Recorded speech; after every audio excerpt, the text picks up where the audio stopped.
News நேயர்களுக்கு வணக்கம்.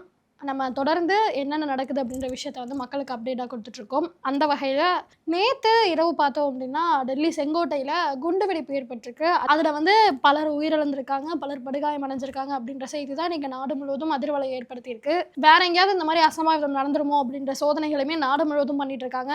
இதோட சேர்த்து இன்னும் வேற என்னென்னலாம் நடந்திருக்கு அப்படின்ற பற்றி தான் இன்னைக்கான வீடியோவில் பார்க்க போகிறோம். நேற்று நள்ளிரவு பார்த்தா அப்படின்னா டெல்லியில் செங்கோட்டை அப்படின்ற இடத்துல சுமார் 2 மணி நேரமாக ஒரு கார் நின்றுருக்கதா ஒரு தகவல் வெளிவந்திருக்கு. என்னடா இது அப்படின்னு சொல்லிட்டு ஒரு சந்தேகம் ஒரு பக்கம் இருந்தாலும் சரி, கொஞ்ச நேரம் கழிச்சு அந்த கார் புறப்பட்டிருக்கு. புறப்பட்ட சில மணி நேரங்கள்லேயே சுமார் 2.5 கிலோமீட்டர் அளவுக்கு வெடி சத்தம். என்ன ஆச்சு அப்படின்னு சொல்லிட்டு மக்கள் போய் பார்க்கும்போது அந்த குண்டு வெடிப்பு ஏற்பட்ட இடத்துல 13 வாகனங்கள் தொடர்ந்து எரிஞ்ச நிலையில இருந்திருக்கு.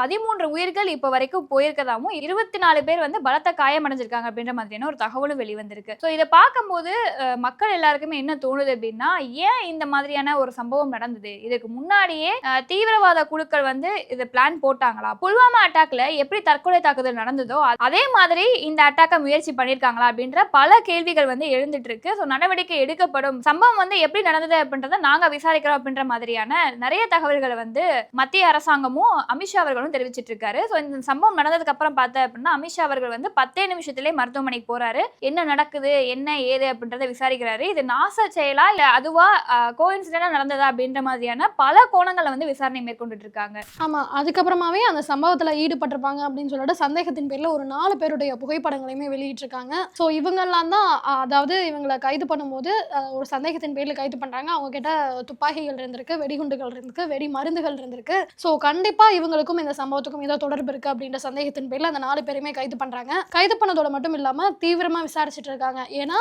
இப்பதான் கடந்த சில மாதங்களுக்கு முன்னாடி தான் ஆபரேஷன் சிந்தூர் நடந்து முடிஞ்சது. ஒருவேளை பாகிஸ்தான் தான் இந்த மாதிரியான ஒரு நாச வேலையில ஈடுபட்டிருக்காங்களோ, இதுக்கு மாஸ்டர் ஆஃப் மைண்டா பாகிஸ்தான் செயல்பட்டிருக்குமோ அப்படின்ற ஒரு நோக்கத்திலுமே எண்ணெயை விசாரிச்சுட்டு இருக்காங்க. அது மட்டும் இல்லாம பெஹல்காம்லயே நம்ம பார்த்திருந்தோம், ஒரு சுற்றுலா தலத்தை சூஸ் பண்ணி அங்க வந்து சுற்றுலா பயணிகளா எவ்வளவு கொடூரமா இது பண்ணாங்க அப்படின்னு சொல்லிட்டு, அதே மாதிரிதான் செங்கோட்டையை சூஸ் பண்ணி இந்த தடவையும் இந்த ஒரு நாச வேலையில ஈடுபட்டிருக்கும் பாகிஸ்தான் அப்படின்ற ஒரு நோக்கத்திலுமே விசாரணை போயிட்டு இருக்கு. என்னதான் இருந்தாலும் பலியான உயிர்கள் திரும்பி வரப்போறது கிடையாது. இன்னும் பல பேர் தீவிர சிகிச்சை பிரிவில் அனுமதிக்கப்பட்டிருக்காங்க. இன்னும் எத்தனை உயிர்கள் போகும் அப்படின்றதும் தெரியல. இனிமேலாவது இந்த மாதிரி ஒரு அசம்பாவிதம் நடக்கக்கூடாது அப்படின்ற நோக்கத்துல தமிழ்நாடு முழுக்க இருக்கக்கூடிய, தமிழ்நாடு மட்டும் இல்லை இந்தியா முழுக்க இருக்கக்கூடிய பல பேருந்து நிலையமா இருக்கட்டும், ரயில் நிலையமா இருக்கட்டும், இப்படி எங்கெல்லாம் ஆட்கள் அதிகமா கூடுறாங்களோ அங்க எல்லா இடத்துலயுமே வந்து சோதனை போட்டுட்டு இருக்காங்க. அதாவது எங்கேயாவது வெடிமருந்து இருக்கா அப்படின்ட்டு மோப்ப நாய்களோட சோதனையும் நடந்துட்டு இருக்கு. ஹோப்ஃபுல்லி எதுவும் நடக்காம இருக்கணும். இந்த ஒரு சம்பவம் அப்படின்றது நாட்டையே உலுக்கிய ஒரு சம்பவம். இது வந்து தற்செயலா நடந்ததா இல்ல நாச செயலா அப்படின்றது ஒரு பக்கம் இருந்தாலும், இந்த ஒரு இன்சிடென்ட்டை வச்சு தமிழகத்துல அரசியல் பண்ணாம இருக்க மாட்டாங்க அப்படின்றது உண்மைதான். இதுக்கு முன்னாடி எவ்வளவோ விஷயங்கள் நடந்திருக்கு. அது எல்லாத்துக்குமே ப்ராப்பரா குரல் கொடுத்தாங்களா, கேள்வி எழுப்புனாங்களா அப்படின்னு கேட்டா அதுவே நமக்கு ஒரு கேள்விக்குறியா தான் இருக்கு. இப்போ தமிழக அரசாங்கம் சம்பந்தப்பட்ட ஏதாவது ஒரு நிகழ்வா இருக்கட்டும், அந்த நிகழ்வுக்கெல்லாம் வாயவே திறக்கிறது இல்லை. ஆனா இதுக்கு என்ன சொல்றாங்க அப்படின்னா, பாஜக தான் காரணம், முழு பொறுப்பு அவங்க தான் ஏத்துக்கணும் அப்படின்ற மாதிரியான பல கேள்விகளை வந்து திமுக நிர்வாகிகளும் சரி, நடிகர்களும் சரி எழுப்பிட்டு வந்துட்டு இருக்காங்க. இப்போ திருமாவளவன் அவர்கள் வந்து என்ன சொல்லியிருக்காரு அப்படின்னா, டெல்லியில நடந்த இந்த சம்பவத்துக்கு நாங்க மிகவும் வருந்துகிறோம். அதுக்கப்புறமா இந்த பொறுப்பு எல்லாமே பாஜக தான் ஏத்துக்கணும், இந்த நிகழ்வு நடந்ததுக்கு அவங்க தான் பொறுப்பு, இன்டெலிஜென்ஸ் ஃபெயிலியர் ஆயிருக்கு, யாருமே தகுந்த பாதுகாப்பு கொடுக்கலையா அப்படின்ற மாதிரி ஒரு விமர்சனம் வச்சிருக்காரு. வைரமுத்து அவர்களுமே கேள்விகளை எழுப்பியிருக்காரு. ஏன் இந்த மாதிரி இன்சிடென்ட் நடக்கிற வரைக்கும் ஏன் அமைதியா இருந்தீங்க அப்படின்னு சொல்லிட்டு.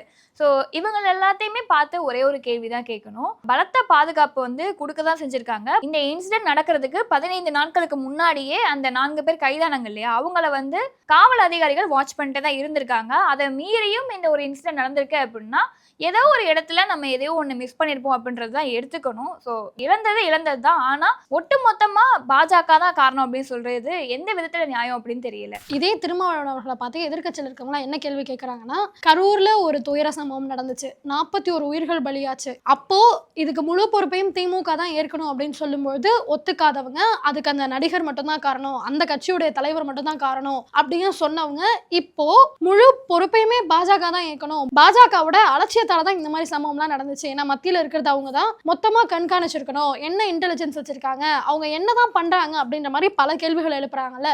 அதே தான் இங்க கரூர்ல இது வந்து ஒரு ஸ்டாம்பைடு, ஸோ அங்கே பாதுகாக்க வேண்டியது திமுக அரசு. அங்கே எத்தனை பேர் வந்தாலும் அவங்களுக்கு பாதுகாப்பு கொடுக்க வேண்டியது திமுக அரசு தான். அங்கே பாதுகாப்பு கொடுக்க தவறி இருக்காங்க. ஸோ இதை சொல்லும்பொழுது யாருமே ஏற்றுக்கல. திமுகவில் இருக்கவங்களும் ஏற்றுக்கல, திமுக கூட்டணியில் இருக்கவங்களுமே ஏற்றுக்க கிடையாது. இப்போ ஒரு அசம்பாவிதம் நடக்குது. எதிர்க்கட்சி தனக்கு எதிராக இருக்கக்கூடியவங்க பதவியில் இருக்காங்க அப்படின்னும் போது முழு பொறுப்பையும் அவங்க தான் ஏற்கணும் அப்படின்னு சொல்றது எந்த விதத்தில் நியாயம் அப்படின்ற ஒரு கருத்தை வந்து எதிர்க்கட்சியை சார்ந்தவங்க பலருமே திருமாவளவன் அவர்களை பார்த்து கேட்டுட்டு இருக்காங்க. இதுக்கு அவங்க சொல்லக்கூடிய பதில் என்னவா இருக்கும்னா மௌனமா மட்டும்தான் இருக்கணும். ஏன்னா திமுக செய்யக்கூடிய ஏதாவது அசம்பாவிதம் நடந்துச்சு அப்படின்னா அங்கெல்லாம் கை கட்டி வேடிக்கை தான் பார்ப்பாங்க, மௌனம் தான் காப்பாங்க. அவங்களுக்கு சம்பந்தமே இல்லாத இடத்துல எதுக்கு இந்த மாதிரி எல்லாம் பேசிட்டு இருக்காங்க அப்படின்ற கேள்வி கூட எழுப்பிட்டு இருக்காங்க. இன்னொரு பக்கம் பார்த்தா அப்படின்னா திமுக நிர்வாகிகளுக்கும் திமுகவுடைய அமைச்சர்களுக்கும் இந்த எஸ்ஐஆர் அப்படின்னு சொல்லி சொல்லும் பொழுதே ஆட்டோமேட்டிக்கா பயம் வந்துருது. ஸோ நேற்று வந்து மு.க. ஸ்டாலின் அவர்கள் என்ன சொல்லியிருப்பாரு அப்படின்னா, எத்தனை பேர் போட்டிக்கு வந்தாலும் நாங்க தான் இந்த 2026 சட்டமன்ற தேர்தலில் வெற்றி பெறுவோம், யாரு வராங்கன்றதை பார்த்துருவோம், எங்களை அடிச்சுக்க யாருமே இல்லை அப்படின்ற மாதிரியான ஒரு ஸ்டேட்மெண்ட்டை கொடுத்திருக்காரு.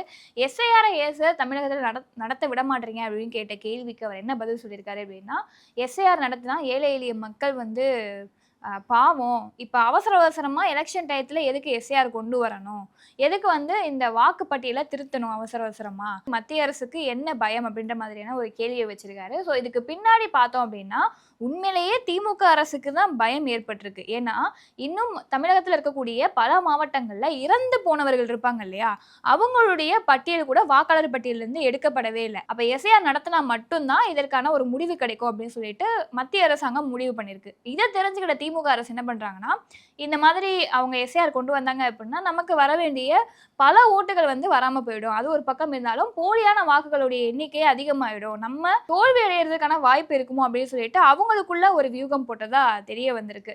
இதெல்லாம் காரணமா கொண்டுதான் எஸ்ஐஆர் நடத்த விட மாட்டாங்களோ அப்படின்ற கேள்வியுமே மக்களுக்குள்ள எழுது. இதை தொடர்ந்து மு.க. ஸ்டாலின் அவர்களுக்கு பதிலளிக்கிற விதமா தமிழிசை சவுந்தரராஜன் அவர்கள் என்ன சொல்லியிருப்பாங்க அப்படின்னா, எஸ்ஐஆர் அப்படின்றது இடியாப்பம் மாதிரி இல்லை, அது ரொம்ப கஷ்டமா இருக்கும், பின்னி பிணைஞ்சு இருக்கும்.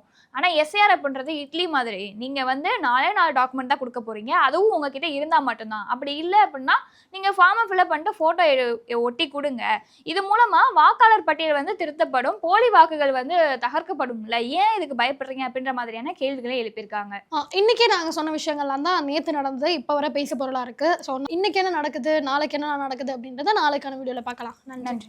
பேசு தமிழா பேசு சேனலுக்கு ஆதரவு தந்து கொண்டு இருக்கக்கூடிய பார்வையாளர்களுக்கு வணக்கம். அரசியல் ஆன்மீகம்னு மட்டும் இல்லாம இப்போ ஹெல்த்லயும் நம்ம வந்தாச்சு. ஹெல்த் சம்பந்தமான பிரச்சனைகளுக்கும் ஹெல்த் டிப்ஸுக்கும் ஹெல்த் கேருக்கும் இல்ல ஹெல்த் பத்தி ஏதாவது தெரிஞ்சுக்கணும் அப்படின்னு நினைச்சீங்கன்னா ஹெல்த் குரு சேனல் கண்டிப்பா உங்களுக்கு யூஸ்ஃபுல்லா இருக்கும். பேசு தமிழா பேசு சேனலுக்கு கொடுக்கக்கூடிய இதே சப்போர்ட்டை ஹெல்த் குரு யூடியூப் சேனலுக்கும் கொடுத்து அந்த சேனலை சப்ஸ்கிரைப் பண்ணி உங்க நண்பர்களுக்கு ஷேர் பண்ணும்படி கேட்டுக்கிறோம். நம்ம ஹெல்த் குரு சேனலோட லிங்கை டிஸ்கிரிப்ஷன்ல தரோம், மறக்காம செக் பண்ணி பாருங்க.